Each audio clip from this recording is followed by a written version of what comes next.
Notebooks out, computers away.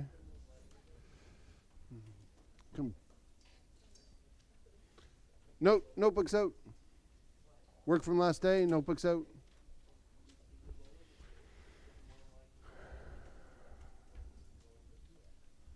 Notebooks out. And computers away.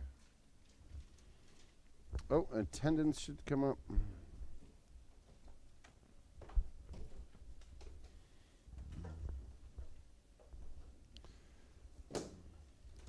Now, from last day, has everybody done this? Sorry, has anybody not done this? Did you get, were you here last day? So you don't have a copy of the sheet.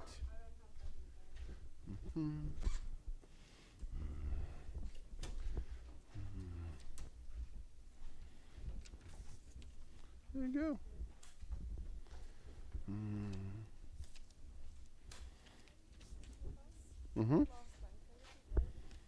go. Sure. You've got one. Did you need one? Sorry? There is no back. Yeah, that's something different. Yep. You're welcome. Everybody else have one? Where's yours? Where's yours? This one. Notes out? Okay.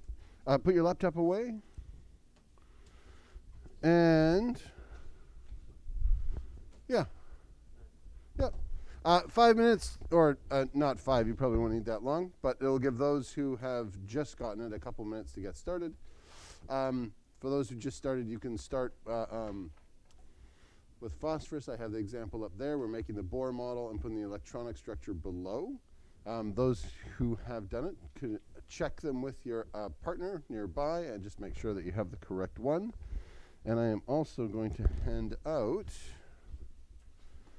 where did they go? There they are. Oh, your data tables. Beautiful.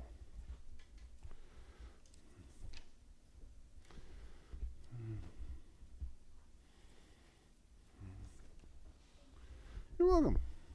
Oh. There you go. You're welcome.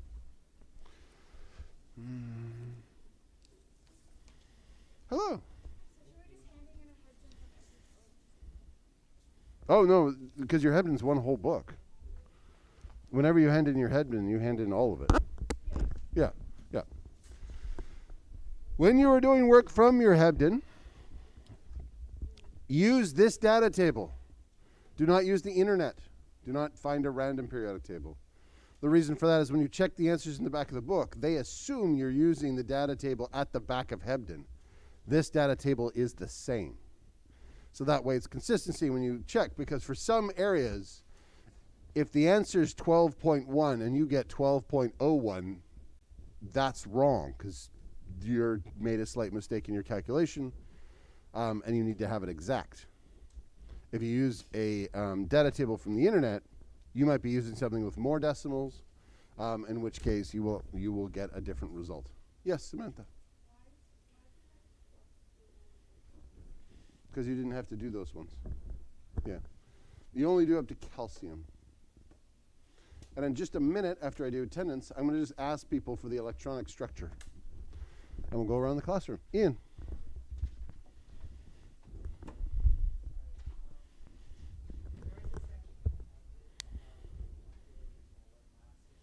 Yep.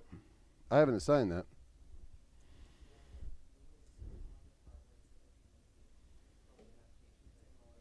What? Which section was that?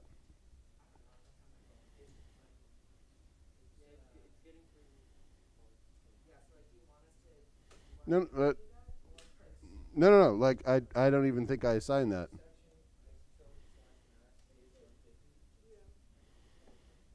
Me too. We're doing new stuff today. I updated it after yesterday's class with the other students. Let's double check that I didn't accidentally assign the wrong ones.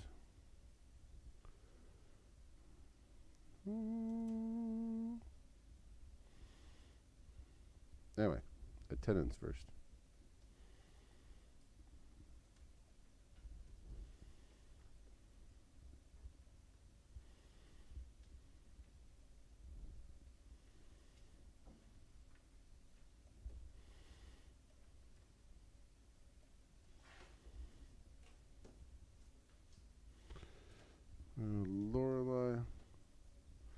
is not here.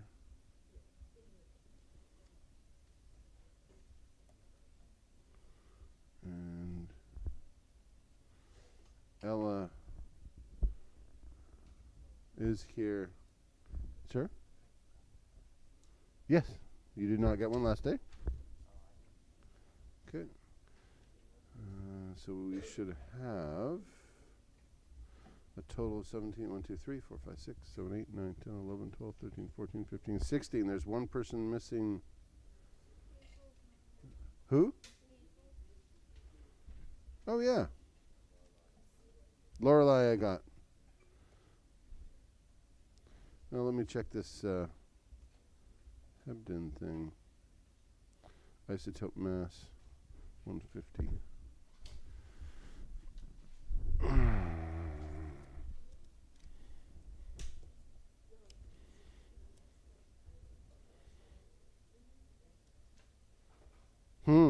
Yep, you'll be able to do it after today.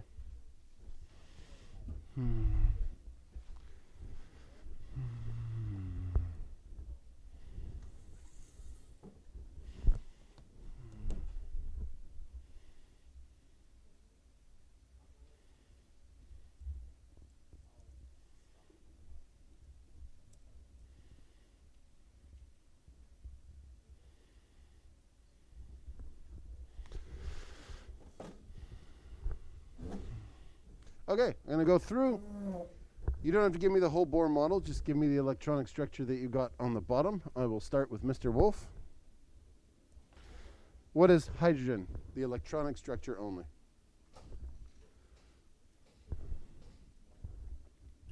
Louder? One. Oh, and now it's, come on. One. There we go. Moving back in, helium.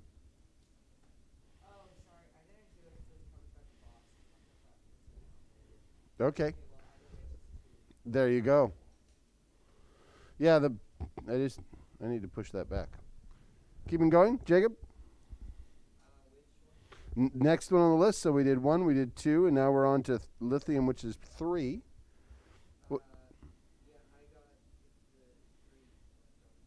There are 3 in total, but what's the electronic structure? So, how many in the first shell? How many in the second shell? In the second shell?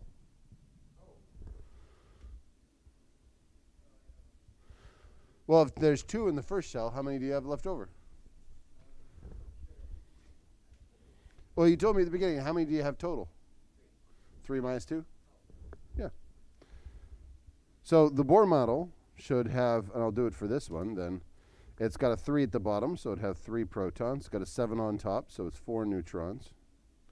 And then you should have 2 and 1.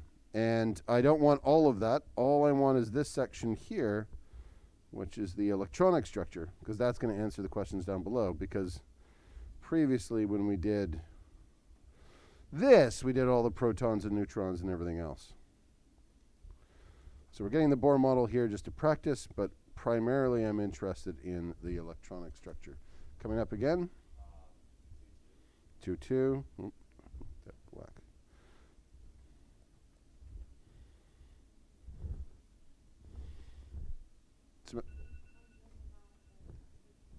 Two, 3. 2, 4. 2, 5. I think we see a pattern. Who's that in? There we go. 2, 6. 2, 7. 2, 8. Ella?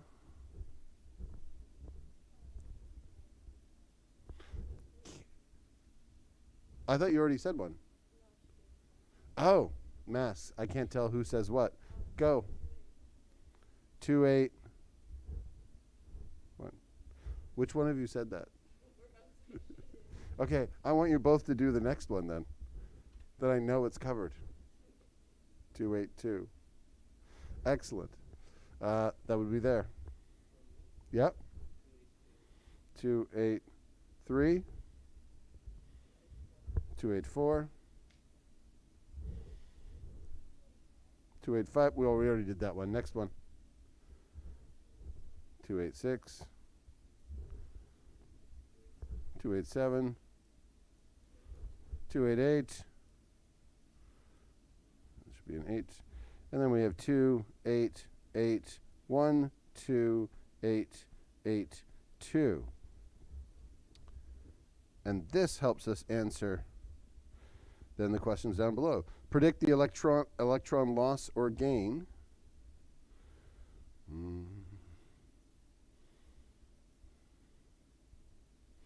In each one. Get Class Dojo out.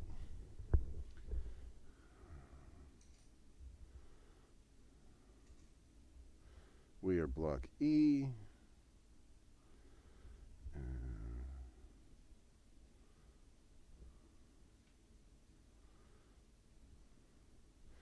And Max, what would be the electron loss or gain in the first column?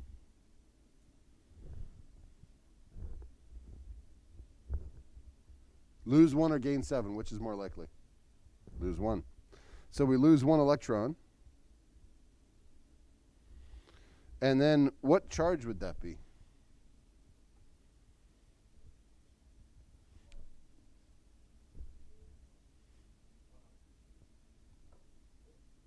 Don't believe people who just randomly tell you stuff. What charge are electrons?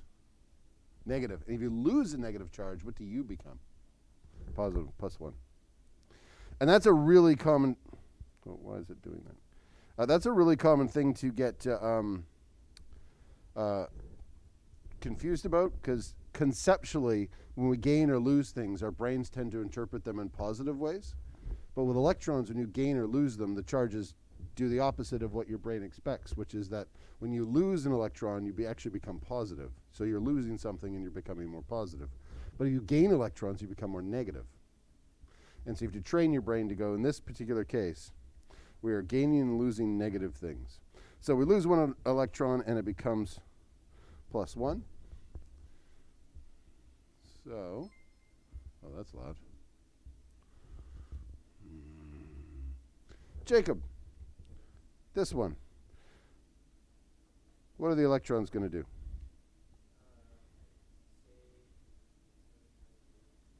Lose 2.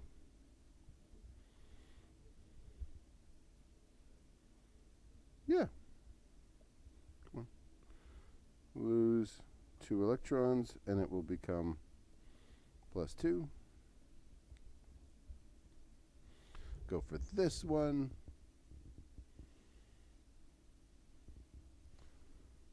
Sahaj. Lose 3 electrons, and it will be +3. Then we get to here. And Emiliano. What will it do? Clever. It can go both ways. So it will lose 4 or gain 4 electrons. So its potential charges are, yeah, minus or +4. And so carbon has a unique chemistry in that way, and it can go either way. How do you know which way it's going to go?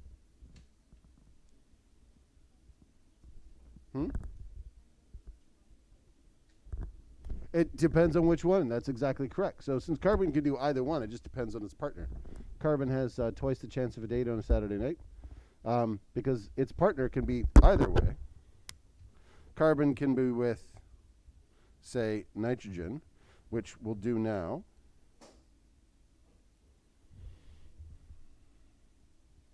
Morgan.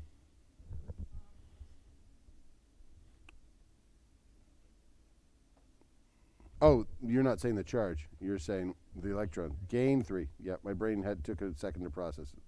Gain 3 electrons, so its charge would become -3.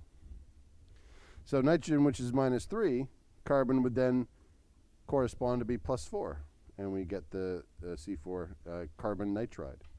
If, however, it's with magnesium, which is over here, then carbon would be -4, and then you would have the carbide ion, magnesium carbide. So it depends on who it's with. Carbon's very accommodating, which is one of the reasons why carbon chemistry is so versatile. In addition to having 4 bonds, it has a lot of potentials for bonding in other ways as well.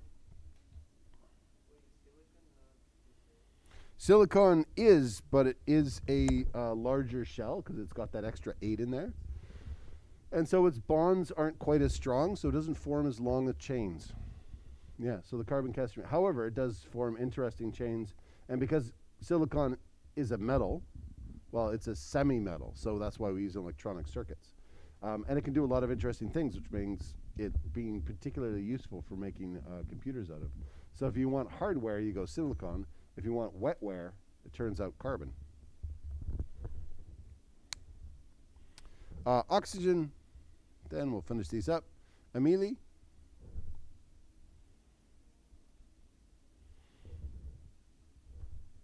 How many electrons gained or lost? 4 is a lot. You're here at 6. How many would complete that? 2. So what we're doing is we are gaining or losing the amount to make that shell full or empty. And whichever one is more is what it's going to do. So over here at 2, it's way easier to lose 2, and then you just have those 2 electrons left. Over here, it's easier to gain 2, and then you get up to 8. Another way of stating that is we want everyone to have the electronic configuration of a noble gas. So if it gains 2 electrons, what would be the charge?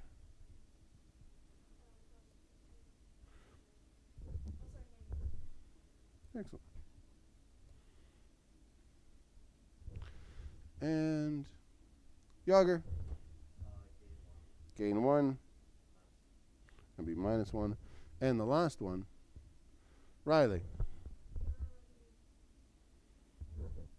Yeah. Sorry? Yeah, they're already good. So no reaction. Yep.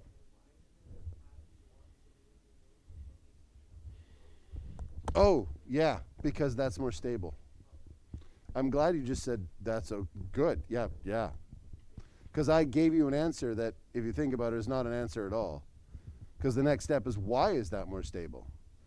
And it's a bit like asking, if you have a ball and you're at the top of a hill and you drop the ball, why does the ball roll downhill? Yeah, but why? Well, yeah, but at a fundamental level, why does that really matter?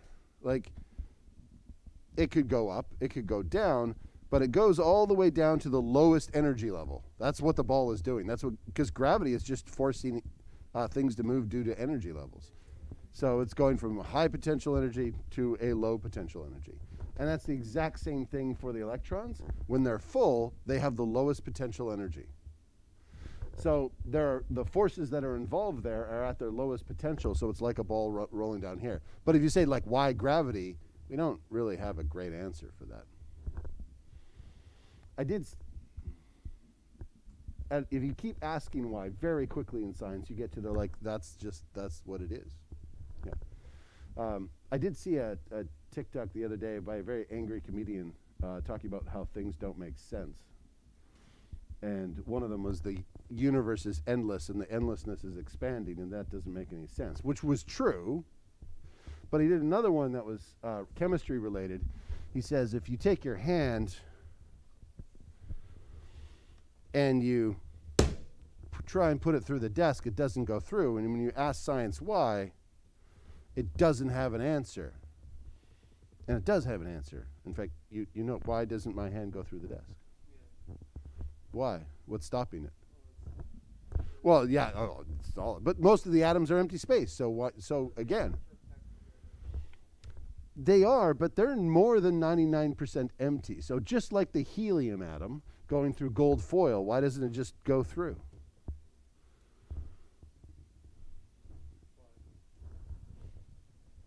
What are these representing? Louder, I heard someone say it. These are electrons. What's the charge of an electron? Negative. They're the outside part of all atoms. So the electrons here, the only part you're actually seeing or touching are the electrons. What are the charge of the electrons in your hand? Negative. What does negative and negative do? Repel. So the reason it doesn't go through is because the electrons are repelling. Your nuclei never touch. If they did, you'd have a nuclear reaction. So the electron or electron repulsion, this is why in sometimes in science courses the teachers say, you never actually touch anything. Because it's technically true. The repulsion means there's always a microscopic distance between them. The electrons never get through. It's quite a strong force. Yes?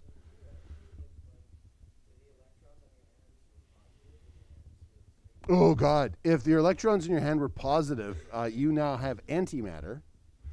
And the antimatter would react with regular matter. And if your hand was made of antimatter, or just matter, and you reacted with antimatter, when you hit that amount of antimatter would blow up the entire planet. Like, the amount in my fingernail would be enough to, like, take out all of Mill Bay for, like, the size of Toronto. Like, we wouldn't have this end of the island left. It's a lot, because it's E equals mc squared, and all of it goes. Not just, like, the little bit of nuclear reaction. Matter and antimatter go all. But you said, what if it was positive? Which kind of brings up an interesting story. All protons are not the same. We pretend they are, but they're very slightly different. So all the protons in, say, cadmium turn out to be a very slightly different mass than all the protons in, say, carbon. Very slightly different. And that's true of neutrons as well. It's not true of electrons. Every electron is identical to every other electron. Absolutely identical. And two rather smart physicists were talking to each other one day. One was Richard Feynman, and I can't remember who the other gentleman's name was. But they were talking, and then they just came up with this hypothesis that maybe all electrons are the same because they're all the same electron. Mathematically, if you take an electron and you do some quantum exercises on it to say, what would it look like if we reversed the direction of time in terms of its dimension? The electron charge turns positive, and it looks identical to antimatter. So the theory that they came up with, or the hypothesis, was that maybe there's one electron traveling forward in time, and when it gets to the end of time, it turns around and travels backwards, bounces back, as a positron.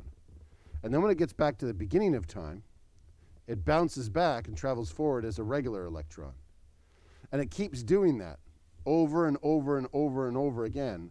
And every electron we observe is the same electron at different points in its own journey back and forth between the ends of the universe. It completely explains why all electrons are the same. It neatly wraps up a bunch of puzzles in science. And there's no reason why that can't be true. Like physics doesn't care about time travel other than it reverses some forces and it's good. Time travel is completely possible according to physics as we know it now. There is a couple major problems. Did anybody spot a major problem with that right away? Oh, no, well, we can't, but we don't. Like if you do the mathematical operation on matter, what would it look like if it was traveling back in time? It would look like antimatter. So one of the things is maybe antimatter is regular matter going backwards in time. But we can only observe it forwards, but it's what it's doing. But that doesn't mean that's what it is. It just that's a result that pops out. Yeah. And there are ways that in terms of physics that you can calculate various complicated ways to go back in time. It doesn't break any laws. It just means everything. You can't go back in time and like undo things you did because you already did them. But I mean, you can go back in time and then what you have already done will then happen, if that makes sense. Yeah. One of the major flaws with that is if all the electrons are the same electron traveling forward in time, we've observed a lot of electrons going forward. We've observed very few positrons going back. And we should expect just as many for that particular theory.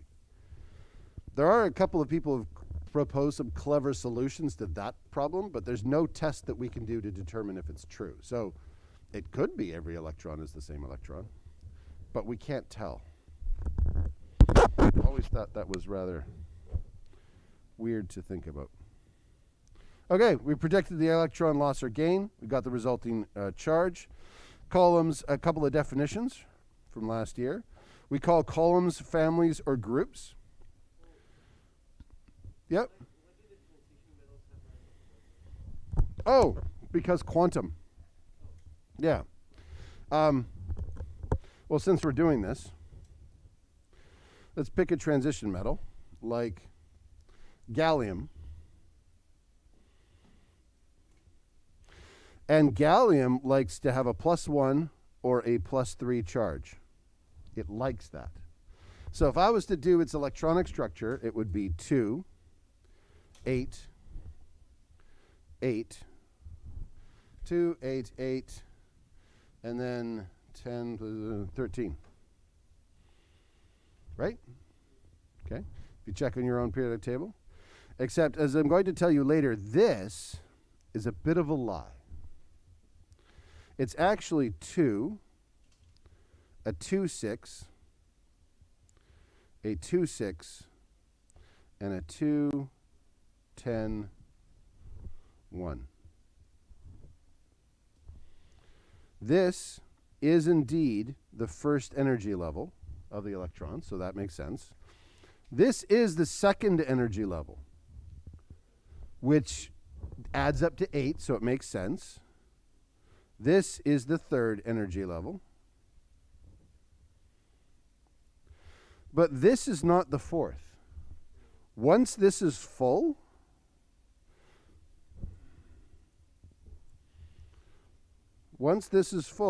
that 10 actually drops down to here. And then that's the third energy level. So it fills up in the fourth energy level. It fills up after 2. But once it's full, it has a lower energy and it drops, like the amount of energy. It would be the equivalent of if you were like rolling a ball downhill, and when it got up to the bottom of the hill actually went even lower, but only once it got there. So that's what it does.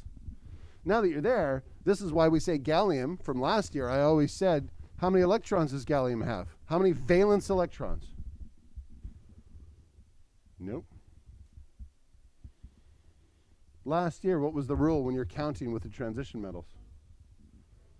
It has 3. You skipped them. So that's why I would go 1, 2, skip a few, 3, because it actually does have 3. Those 10 left. Now, if gallium... Pardon? What if you took... Oh, iron's in there, yeah. So I'm talking about once it's full. There's some other complexities I can talk about with iron as well. But just for this one. If I take away this electron, it turns out that when having a full shell, we've been adding electrons, is stable. Having an empty shell is stable. Having a half-full shell is stable.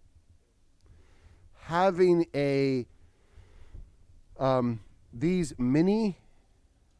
this is the fourth energy level, but those are sublevels. Getting rid of a sublevel or filling a sublevel is stable. So one way you can get stability is just to eliminate that one. Now you have a full sublevel, 2, because it's always 2, 6. And you eliminate that one. What's the charge of this one? +1. Now, having it completely empty is also stable, so I get rid of that. And what's that? +3. But also I said having it half full is also stable. So I could just make it 1. And that's +2. That's rare for gallium, and these two are extremely common. So it prefers those two in terms of where they are in terms of energy levels. So once you get down to there, they have lots of energy levels to play with. Iron, 1, 2, 3, 4, 5, 6. This whole thing is 10. If I get rid of 1 electron, it has 5. 5 out of 10 is half full. That's stable. If I get rid of 1, so it's 5, and then get rid of those 2 to empty 1, now it's +3. That's stable. I could keep all those the ones there and just remove those. Now it's +2. That's stable. So these ones have all these extra electron levels to play with, half full and completely full. And so they just get to do a lot more with them. We're going to do a lot more of that when we do quantum. Oh, good. We're doing that later. Don't worry about it. No, we're going to do it again when we do quantum. But the key point of getting away, you understand the 288 rule, and you understand that when it's full, it's stable, and when it's empty, it's stable. And I just added a new piece of information, not for those initial ones, but later on, when they're half full, they're stable. Does that make sense? And then within each one, within that 8, there's actually a 2 and a 6.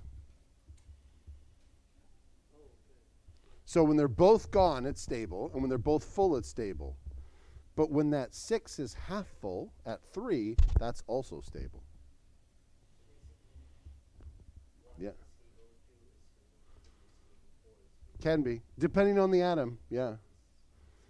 If it's got access to those ones, yeah. Yeah.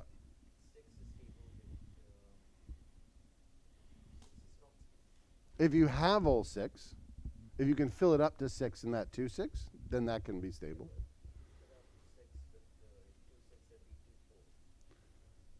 If you filled up the 6, it would be 2-4. What? Oh, you mean in total, yeah. And also the other tension there is the electrons can't be too different from the number of protons, because no matter how stable it is, if you take away 6 electrons, it's now got a +6 charge, and that's really attractive to electrons. So they only can get, like, +6 is a rare ion for anything. And so it's always +1, +2, +3, +4, because about at that point, even +4 is rare. Then they get the charges so much they just attract another electron, and it works something out. So +1, +2, and +3 tend to be the most common ones you see. If within there they can work out a stable arrangement of full, half full, or empty, that's what they'll do. Okay, I'm going to do this in a very pedantic way. I want you to write it down exactly how I do it. And the reason I'm doing this example is because you already know the answer. And I'm going to prove it to you by asking someone without having to do a single calculation. Ona, what is the average if 50% of carbon is 14 and 50% of carbon is carbon 12? What is the average weight if half of it's 14 and half of it's 12? Louder? 13. So we know the answer is 13. Yay, we don't have to do any calculations. Knowing that that's the answer, you can get that if you want to do it mathematically and going 14 plus 12 divided by 2. We're not going to do that because math only teaches you how to do averages if each result has an equal weighting. So you add them all up and divide how many there are, because each one is considered just as important. We're going to do these when they're not equal amounts. And so at that point, you have to adjust for the fact that there isn't as many of them. Yes? Who said that? I heard Mr. Noof, and I thought it came from here. There. All of this. Yeah. Also, as I said, the protons and neutrons can vary very slightly from atom to atom. So we defined an AMU. It used to be defined as one hydrogen atom, which is a single proton, no neutron, and it turns out that's not good because that's the lightest proton you can have. So we wanted something that's useful for us, and because we're carbon-based, we picked carbon. So one atomic mass unit of carbon-12, which has 6 protons and 6 neutrons, so we're averaging the protons and neutrons in between that. 1/12 of that is by definition 1 AMU.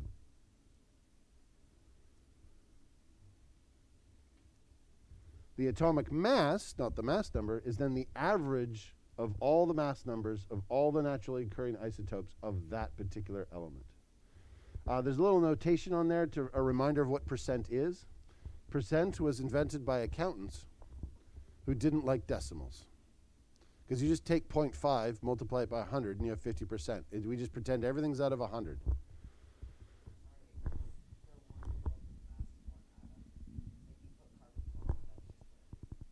Yeah, so we use that AMU to then measure all the other atoms.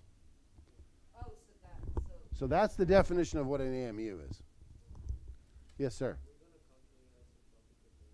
Yeah. Have you done that already? Excellent. Oh, it's not pain. It's easy. So.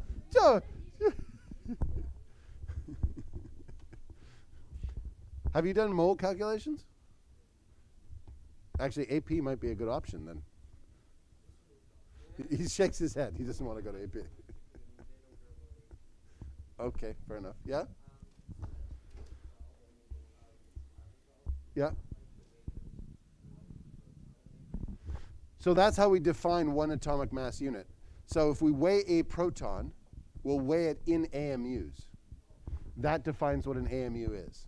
So you just get a source of pure carbon-12 and determine what the mass of 1/12 of it is for that atom, and that becomes your AMU. So if I measure the proton in a atom of beryllium, and that proton turns out to be 1.00000000143, that's its protons.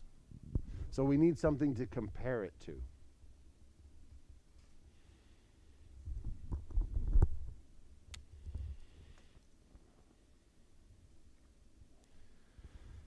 Now to calculate isotopic abundance, which is Emiliano's favorite section we've just learned,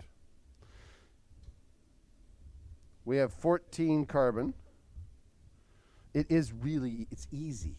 Super easy. No. Emiliano, how much does 14 carbon weigh? It's right here. It weighs 14. Yeah. 14 AMU. And you, starting for, well, now in all of chemistry, you do have to write down every single unit at every single stage.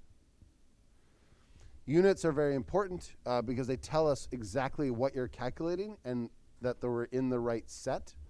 A multi-million-dollar spacecraft was lost because the scientific teams smashed it into Mars because they didn't include their units in their work.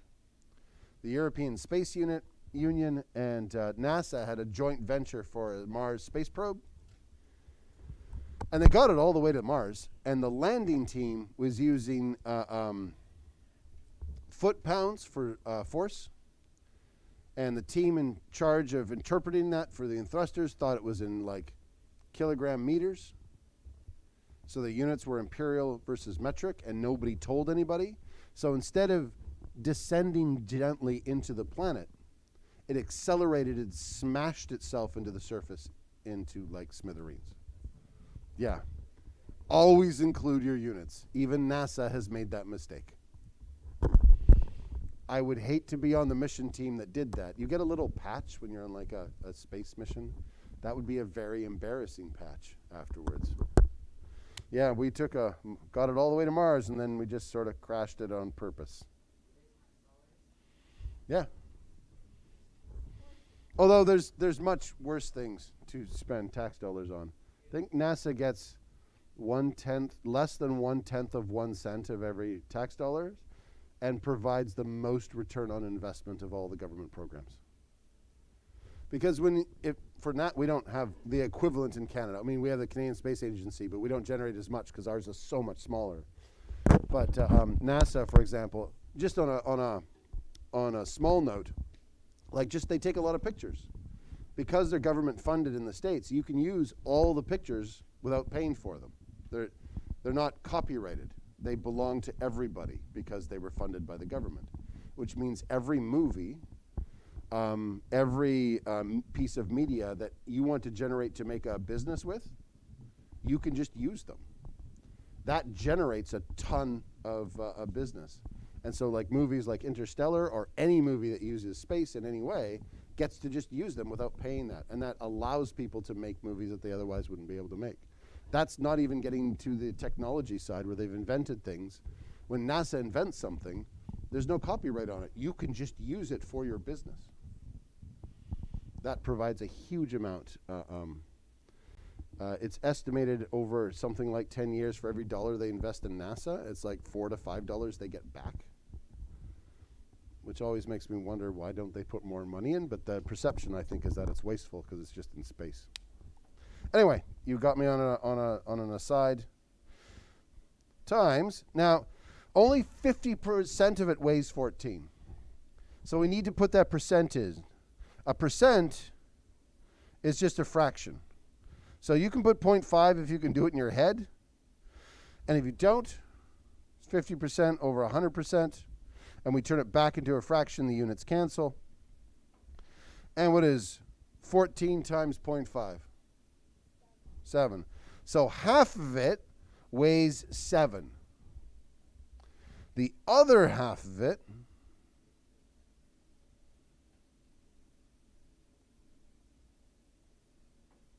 weighs what? Excellent. Half of 12. So the atomic mass,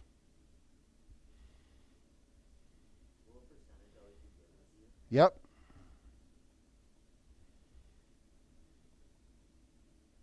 So we knew the answer was 13 to begin with. And I forgot my units. Need to put them in. Here. Hold it. When did I say 14 AMU? So half of it weighs 7. Is that okay? And the other half of it weighs 6. Is that a calculation okay? What's 7 plus 6? That's the average mass is 13. Yeah, the atomic mass is the average. Because remember, these aren't the atomic masses. Those are the mass numbers of the individual. So half of the carbon is carbon-14. Carbon-14 is made in our upper atmosphere. It's not something we mine. It is made from nitrogen-14, which is common in our upper atmosphere. Cosmic rays come down, hit it, and turns it into carbon-14, which then undergoes nuclear decay very slowly. Half-life of about 2,000 years. But because it's made in our upper atmosphere, you're breathing it in all the time.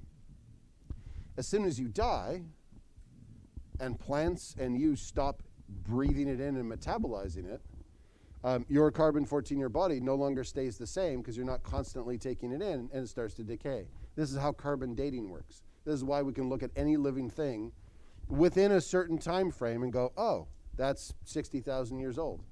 Because we can just look at the amount of carbon-14 that's left. Yes?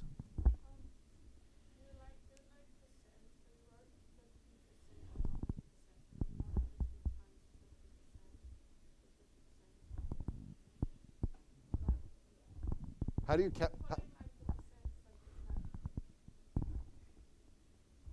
that's what percent means. If I want to take a number, like I have 0.5, how do I turn that into a percent?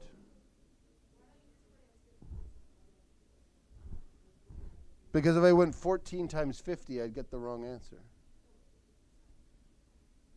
Yeah, but when you say percent, you mean 0.5.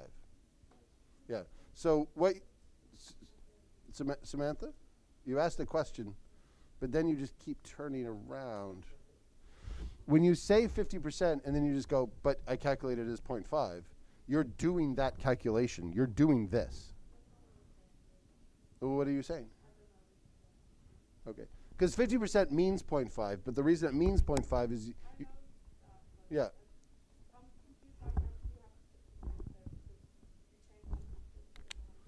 Yeah.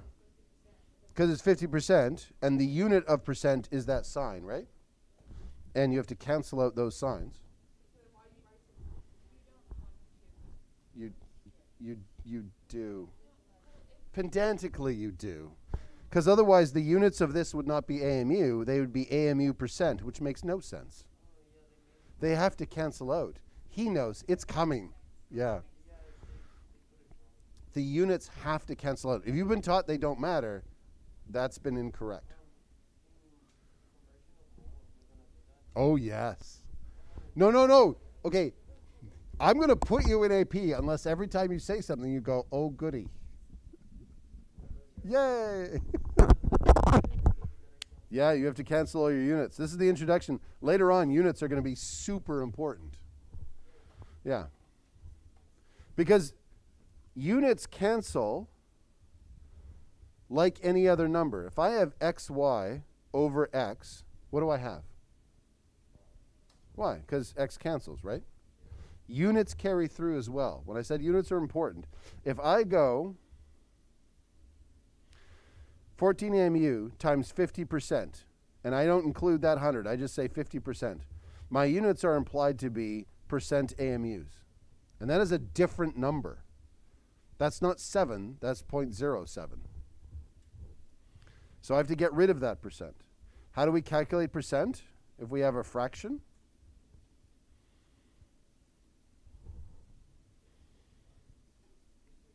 How do you calculate a percent from a fraction?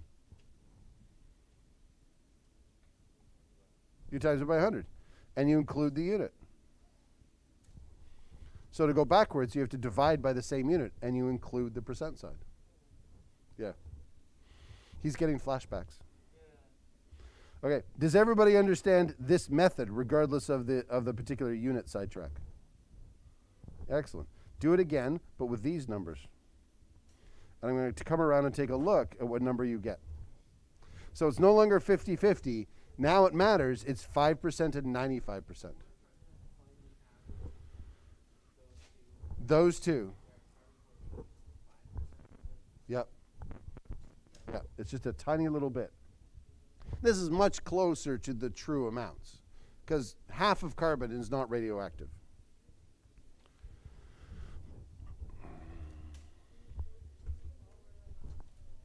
And the 14 and 12 are the mass number. So they're the total mass. Protons plus neutrons.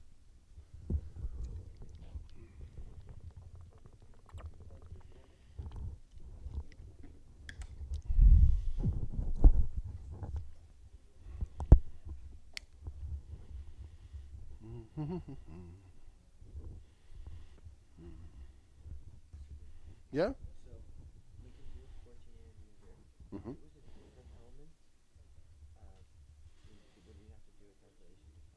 You would just use its mass number, whatever number is up there. Oh, yeah. okay. Yeah. So you're always given it. Okay, so even if it would say iron and its number is 50, Say 57. 57, you could just do 57. 57 times by the percent. Oh, Yeah. great. Yeah.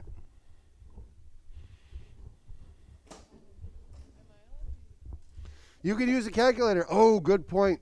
Here's what I get to say. How many of you have a graphing, how many of you have a scientific non-graphing calculator? Excellent. If you do not have a scientific calculator that is also non-graphing, go to the school store and get one. You are not allowed to use a graphing calculator on any test or quizzes. Yes.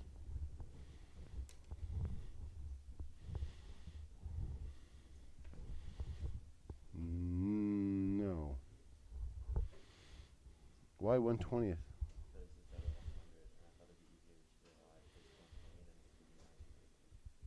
You can do that, but if that's the case, hold it. What did you do with the 0.7 and the 11? Well, this is 11.4, and that's 0.7. And then how'd you get 9.2? I thought it was 7, because then it was 4.4, so half of that is 2.2, and then 2.2 plus 7 is 9.2, and that's half. How'd you get 2.2? Because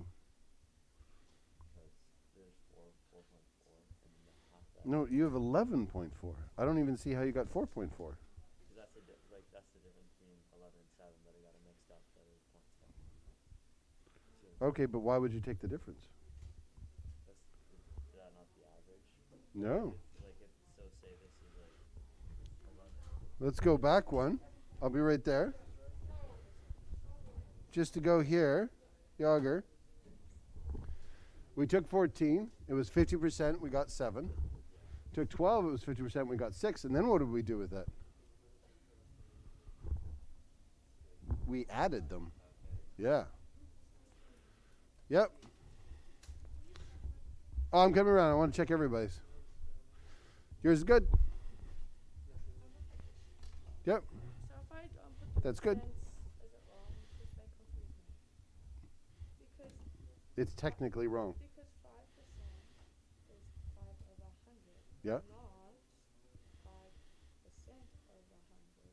Because that is technically like this is percenting this again. So then that's 5 over. What happens if you divide x? What happens if you divide x by x? It cross out. Right. So percent divided by percent crosses out. It doesn't matter. But it confuses my brain to write it. Oh. You always have to include your unit. So technically, that is wrong. Excellent. That is good. What'd you get? Excellent. I've got 3 in a row. Good. Yes, you're forgetting. You didn't include units, though. Need units. Oh, you need one of those books. You started on what? Just staple them or paste them into there. Here's a free book. I gave you at least one. You have to buy any further ones. Okay, you're welcome. See yours? 12.1. Too big. That number is not quite correct. I don't think that one's correct. Show me.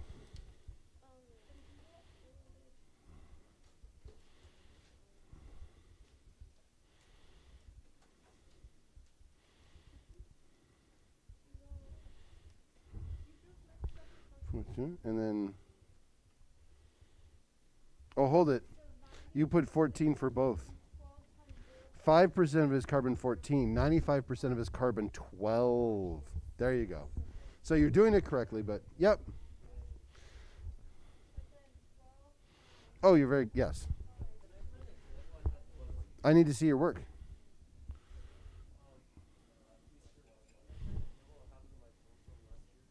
The what? No. You can show it to me.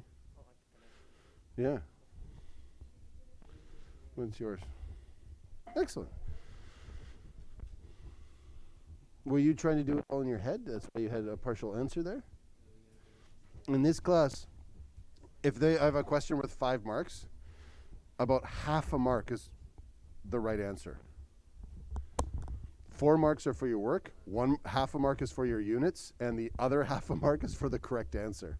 So your workings actually matter more. Just so you are aware. Okay.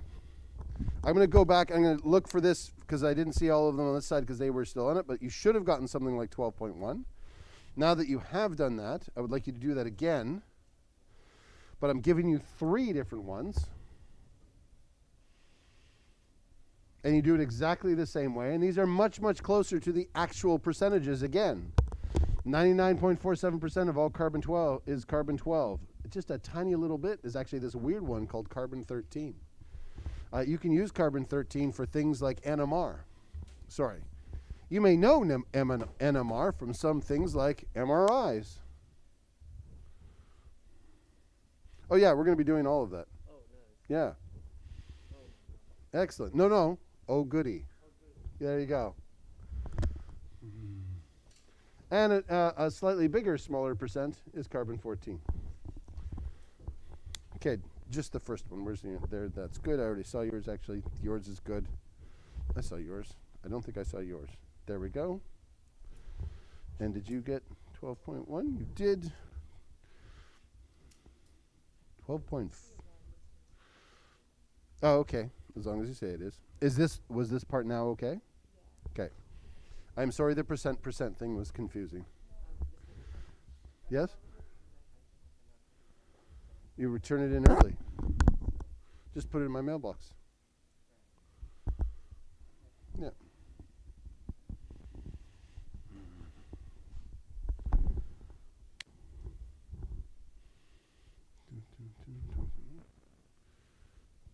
Did I see your previous one? I did. Now I remember. I'm back at the spot where I had seen everybody's.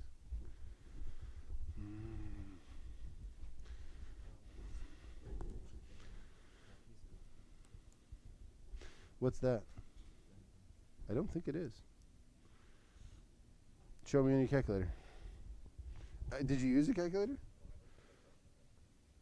Oh, well, quickly use your phone. You're going to need to get a scientific calculator for class. But let's use your phone for now.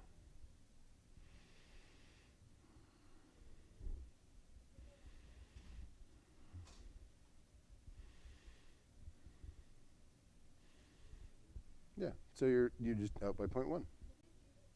Now the other thing that you, okay, and then fix that. And the other thing you need other than the numbers is you need all the units. So those both need AMUs, those need AMUs, that needs an AMU, and everything in there needs a percent.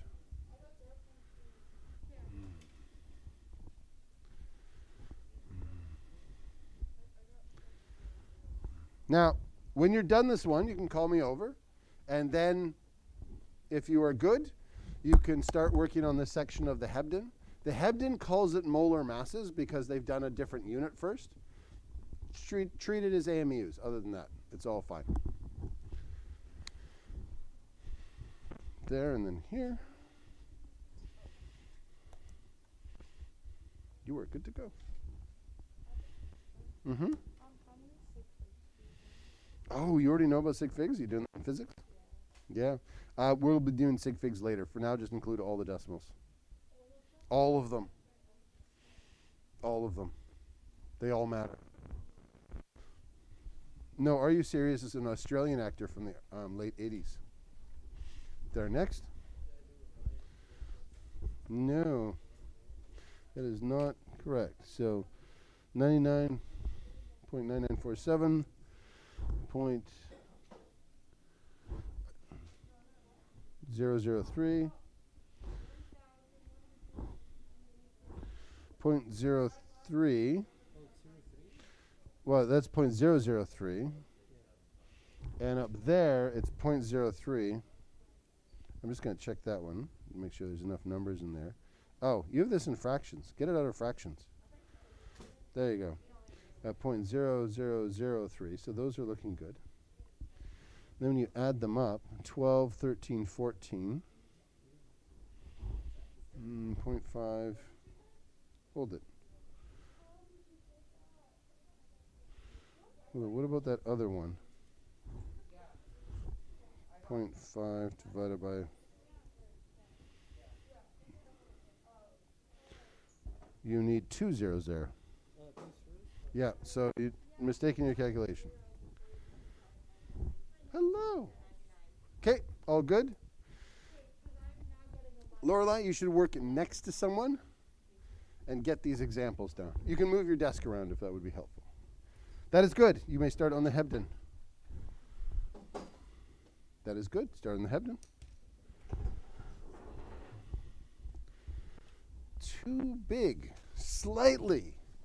Because it's slightly too big, my theory is it's one of these.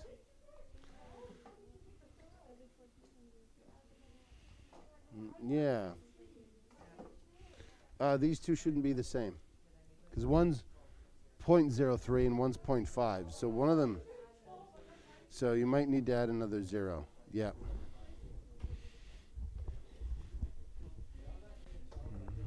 That is good. Start on the Hebden. No. One of these ones is too big. It's probably.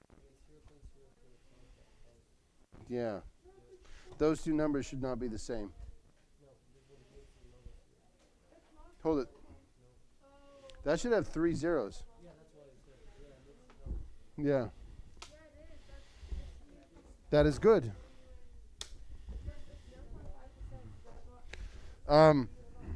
Way too big. Way too big. Stop putting everything into fractions and just keep the decimals. Well, number one, because I notice you're doing this, I'm just going to create a rule. There's a new rule for this class. Fractions don't exist. You are never allowed to use fractions. They are taught by math teachers who don't know anything about how the real world works and live in an airy fairy land where everything can be a fraction. But later on, we're going to be doing something called significant figures, which is fun. See? And we have to do error. And if you have a fraction, you can't actually show where the error is. So put everything in a decimal. There, and then there, and then there. Is this not 50 No, hold it. That's 50%. You need 0.5 over 100, right? 0.5 is 50%. 0.0. Ho- 0.005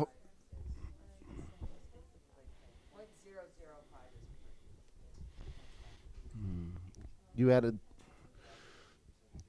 so it's 0.5 over 100, not 50%. So 0.5 divided by 100 times that will not give you 7. So just do that one again. There was one over here, or are you good?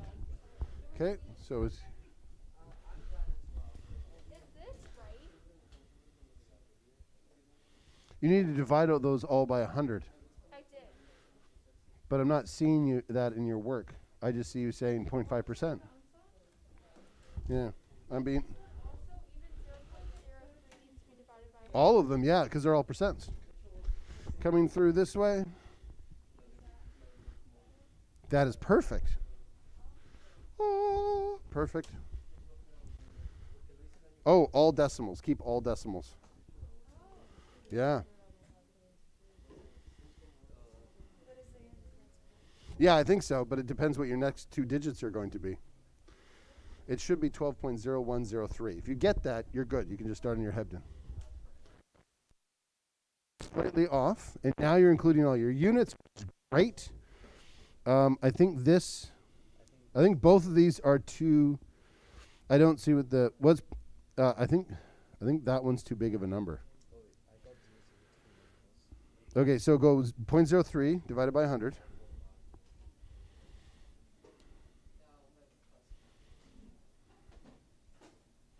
Times 13. 0.0039. You're missing a 0 there.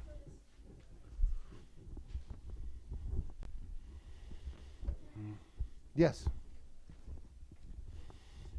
Yes.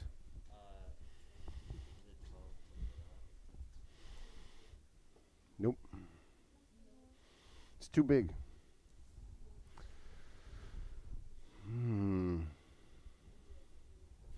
So let's double check that one. So that is 0.5 divided by 100. So that's good. Multiply that by 14. Let's double check your numbers. So go times 14. So that's good. So go point. Go. It might. Double check that. Because if you think it does, I'll just leave you to check it. Yep. everyone's meant Yep. So let's see what you did. That number's way too big. What's 0.5 divided by 100?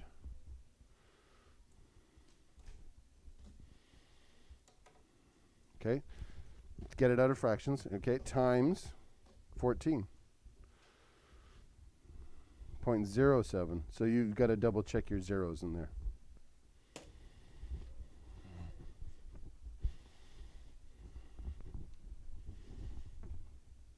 Too small.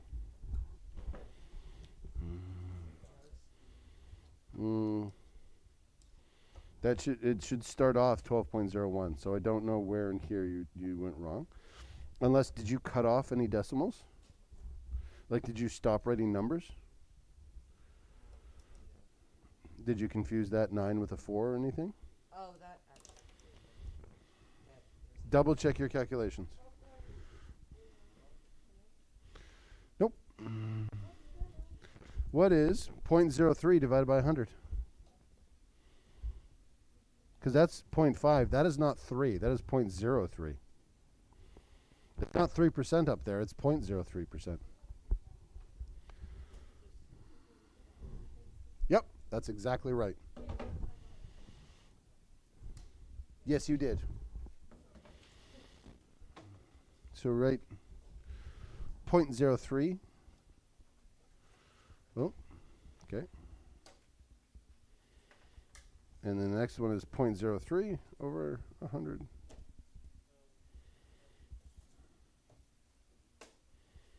Excellent. It was 0.03.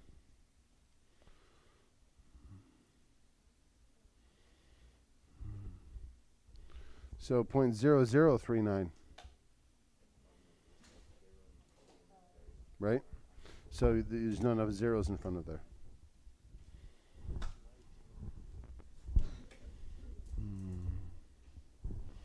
Anyone else need me for a check?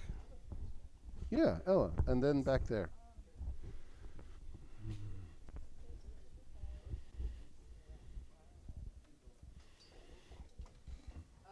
Oh, just in general, in science. Which of those things can be wrong? Yeah, anything can be wrong. There are areas of human knowledge that cannot be incorrect. The rules of monopoly. Because we just made it up. So whatever the monopoly people say the rules are, that's 100% correct. Right? So the things we invent are always 100% correct. Science always can be wrong. Yeah. Yeah. Yeah, that's perfect. Yeah, I just added wrong. Yep, that makes sense. Jacob was next, but sorry? What? Oh, you did it late. I haven't put it in yet. Yeah. That's too small. So that looks good. Did you cut off some decimals from that? Go point. Okay. Go open up your phone calculator again. 0.03.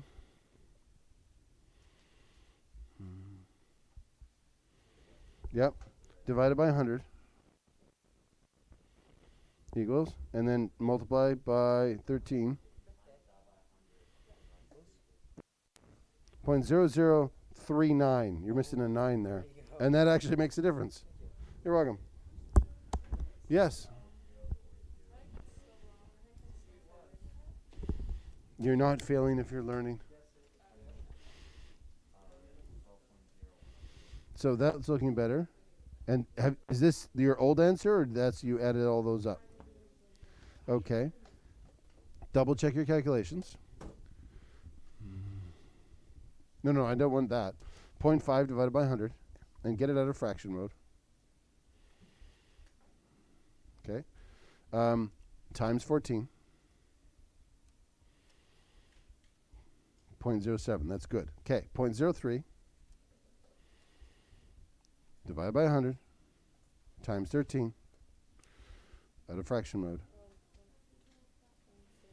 3 divided by 100. Yep, equals 0.0039. Good. Okay. 99.47 divided by 100 times 12.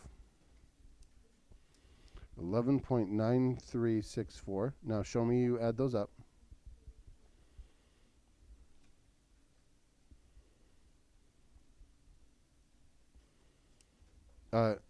And hold it. Do this one again. That one. 0.03. Yeah, times 13. Yeah, do that. Flip it. 0.0039. That's 0.039.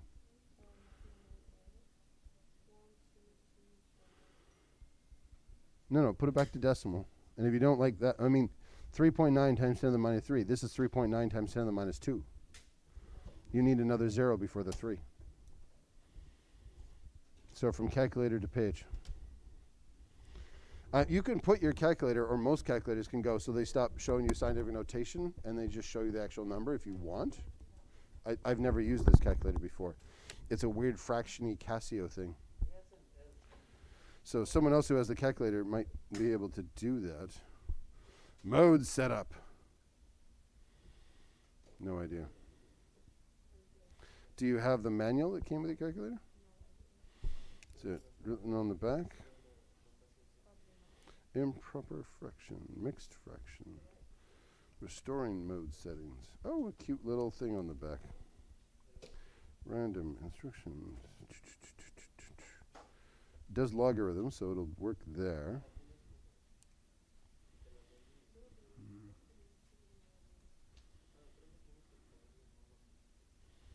I do not know how your calculator in particular has its settings function.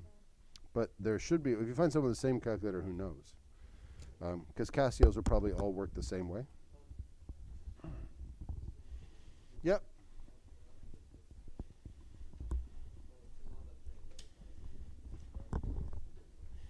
Hmm? That one's good. We're gonna do this. Hmm? Like converting from like multiplication, so it like cancels the most out and Oh, I'm doing that later, so I'm not telling you that now. Yeah. Where's your next one? The next question. I don't think I saw it for you. That last one? I didn't show it to you. I don't remember it, but I was just coming around to double check. I'll be there and then I'll just come back.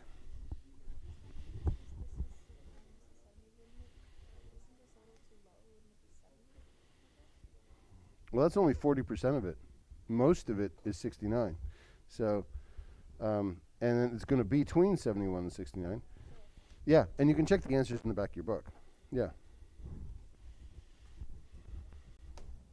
Oh, excellent. Good. Okay. And working on Hebden now then. I finished my Hebden because I was bored the other day. Oh, well done.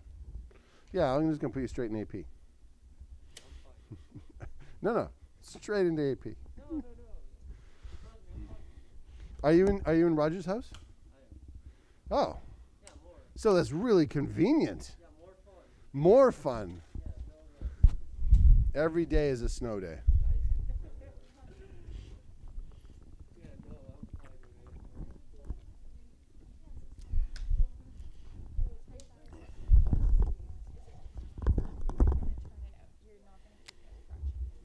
I don't know how to switch my. Yeah, everybody's doing weird.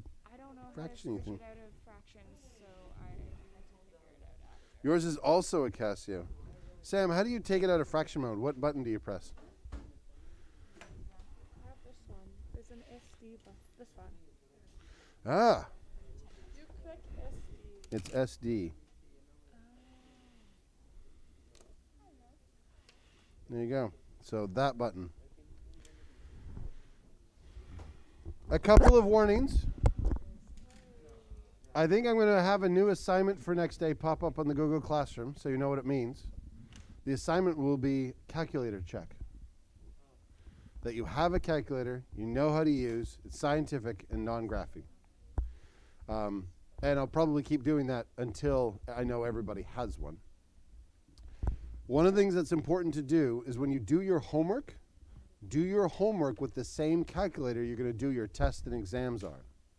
If you do it on your calculator that's on your Mac or PC or on your phone, then when it comes time to do your test, you'll be working with something unfamiliar. And that's never good. Be familiar with your tools. So if you need to get one, get one. I'm going to check it next day, but if the school store for some reason is sold out, let me know. You can usually pick them up fairly cheap at like Staples or something. You just need a scientific calculator. You don't need a fancy scientific calculator, just a straight scientific calculator. It doesn't need to do accounting functions. Somewhere on it, it just has to say scientific calculator and you're good. Texas Instruments. One of the ways to tell is that it can do logarithms. This is not a scientific calculator. This is an accounting calculator. So that won't work. You want one that can do logarithms as well. So if it has the log button, you'll be good, and it should be able to do scientific notation. I don't think that one can do scientific notation either. Oh, that's too bad. Yeah. You want a scientific one. Well, they're kind of nice to have. Yeah.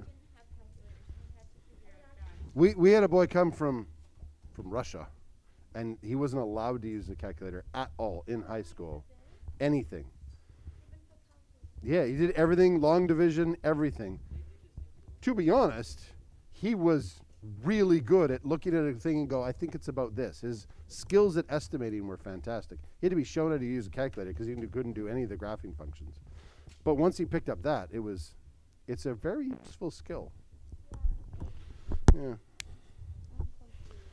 Hi, confused. I'm Mr. Neufeld. So how do you think you should do that?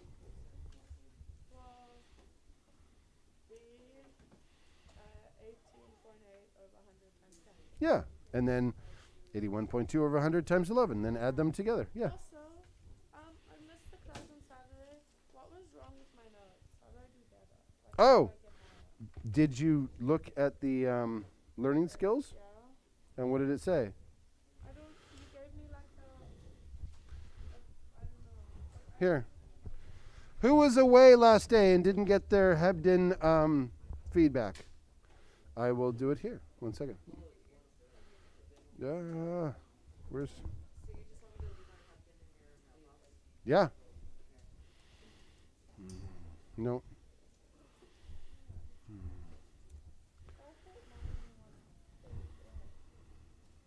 Yeah. What I give you? Not as good as I wanted. Well, that's not an answer though. It doesn't actually matter which one. You have to go sit down because marks are going to pop up here in a second. Hebden, September.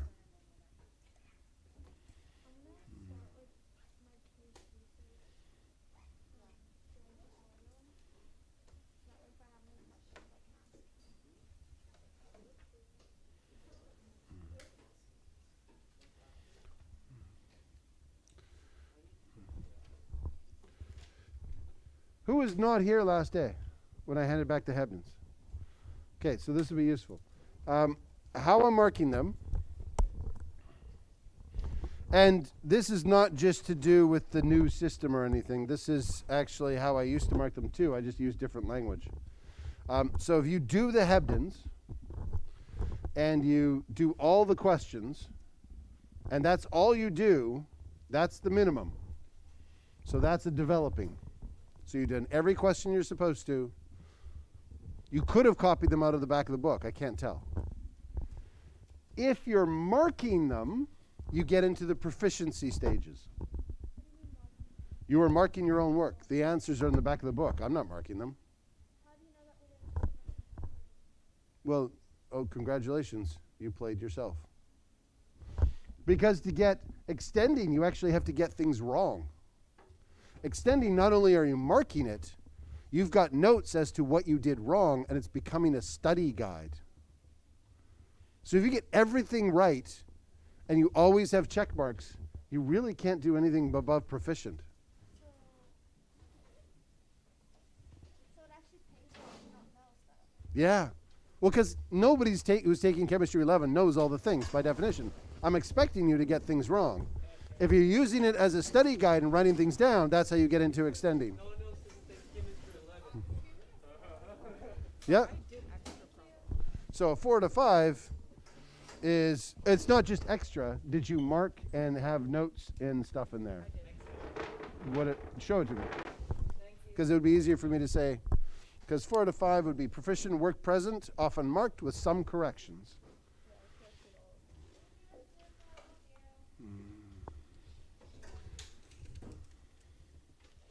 Yeah, so work marked, we've got some corrections there. So the next, to get up into extending, that would be, I would have more of the detailed corrections, what you're getting wrong for next time. So you're making it also a study guide. So it's not just writing in the correct answer, but a reflection of why did I get that wrong? Does that make sense? Yeah. So you're in proficient, like that. Just so you're aware, I think one student or two students got up into extending because they had substantial notes in their wrong work. Also, for those, were you here last day? So as well, I go back and I redo this. So the next time you hand in your Hebden, I look at your old work. If you've made changes, this can change, even for your old work. Yeah. I have just a few questions. First of all, if we're understanding like the unit pretty well, Yeah. like should we do extra work? If you don't, Extra marks? No. That's what I don't understand. So let's say you just did the minimum. You got some stuff wrong, but you don't feel like you need to do more than the minimum. But I see substantial notes. That's what you got wrong, and you're good with the minimum. That still can get up into extending. It's not just doing more work. For example, for the reading, I obviously understand it. Yeah, yeah, yeah. I didn't do more work. No. Feel the need to. What I'm looking for here is and what I'm trying to get feedback on is how much your Hebden looks like study notes. And really, the rubber only hits the road when I give you your first test. So if you've been getting proficient or less the whole time, but you do extremely well in the test, then you're doing the right amount. But my job here is to train people to do what they need to do well in the test. And so if you're already, like if you're like, no, I'll be fine, I'm good, and then you do that. Is this worth a lot of marks? No. This is feedback on your study process. Is it worth some marks? I make it worth something because you're doing a lot of marks. You're doing a lot of work for it, but it's in order to study. Okay. Yeah. And then also, for all the missing dates, when should I have that handed in? Oh, for you, do you want to have it over Thanksgiving, or do you want to enjoy your Thanksgiving? I mean, I'll see where I'm at that point. So I Okay. can have like Yeah, you have all 6 courses. I mean, if you wanted to, you could hand in your Hebden on Friday. I'll just mark to where you're up to. If you know you're not going to do it over Thanksgiving, then you'll get it back and you continue. If you want to keep it over Thanksgiving, you're like, no, I'm going to do some chemistry, then you can keep it and not hand it in. I might do chemistry if I'm really bored. Okay, But I'm definitely going to have like some schoolwork, so I might as well like add that in. So I'm not, sure. like, Yeah, yeah. So maybe, why don't we say I'll look at it once you get back from Thanksgiving. Okay? Thank you so much. You're welcome. Oh.